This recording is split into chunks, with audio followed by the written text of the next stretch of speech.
as we got our first look at the worst of what Ian left behind. It was no longer the wind that felt relentless. It was the whooshing of choppers coming to rescue people. The helicopters are flying overhead continuously. I don't know what they're doing. Ellen Musto waited for her rescue. They send you to the hospital? Well, they will when it comes. As she spoke to her son for the first time since Ian hit. As sad as we can be, I guess. I feel exhausted, cold, tired. Yeah, not fun. It's like a nightmare. Her words only begin to explain the hell she and her friends endured when the Gulf of Mexico came crashing into their South Fort Myers home.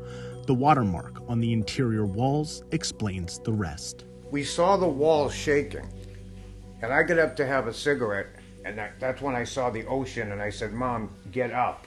And that's when this came through. It was scary as hell. We were all ready to die. We were literally saying goodbye to each other. The day before was terrifying for many in Southwest Florida. Winds of up to 150 miles per hour and more than 7 feet of storm surge inundated much of the area as hundreds of thousands of people are without power and countless homes are ruined. My dad and the dog were hanging on to this. Everything was floating. And where most, like Ellen's friend Paul, dealt with water, some dealt with fire. Maybe it'll make us younger by starting over. Bob didn't give his last name, but he and his wife had successfully ridden out the storm until they heard a pop Thursday morning and saw this. Now he can only watch as the flames took what Ian spared.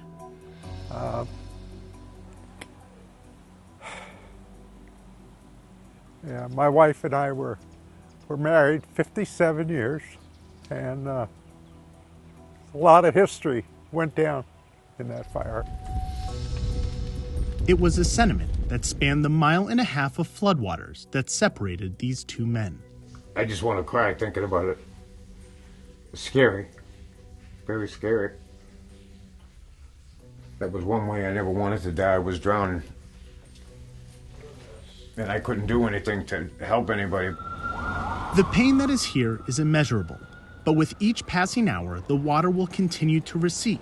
You know, I cannot allow material things to get me down. As the hope and resiliency of those who call this place home will continue to swell. I just want a warm bed and something warm to put on, and a cup of coffee.